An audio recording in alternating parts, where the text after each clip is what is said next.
A 4-year-old girl is fighting to recover after being hit by a truck 4 months ago. Courtney Silk of Bemidji was riding her bike near her home when the accident happened and could now face a lifetime of surgeries. Our Jenny Day tells us about her road to recovery and how her story could prevent this from happening to someone else. What the doctors told us, she could have had, brain damage, could have been a vegetable or spinal damage, anything could have happened, or I could have buried her.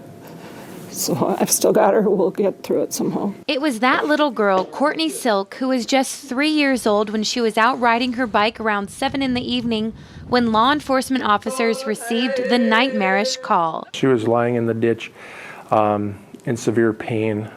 We responded, ambulance responded, we got her immobilized and transported out of there as soon as possible. The accident happened here at this intersection of Kmart Court and Oak Hills Road. Courtney was then transported to the hospital where she suffered a broken leg and later had multiple surgeries. At any point between now and could be 2 years or more that the hip could just shatter, and she'll possibly have to have a hip and knee replacement.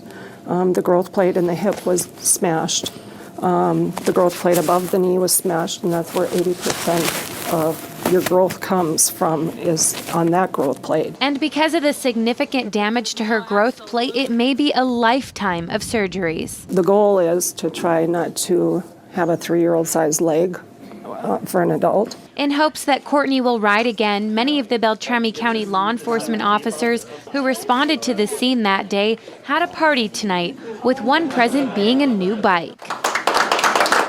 On that dreadful day, Courtney was wearing this helmet. It has visible scuff marks. Her head did come in contact with the vehicle, and the best that we can tell is that helmet did save her life. In fact, it was Cody, Courtney's big brother, that made her wear the helmet that day. Thank God Cody had sense enough to make sure she had her helmet on. The driver of the pickup was 21-year-old Jeffrey Scott Johnson.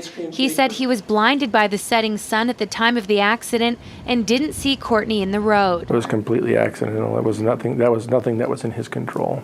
If you can't see, stop, because you don't know what's beyond your line of vision. So through Courtney's story and brave recovery, a lesson can be learned. Jenny Day, Lakeland News. And every year, the Beltrami County Sheriff's Department partners with Dairy Queen. Deputies pass out ice cream coupons to children who are wearing a helmet.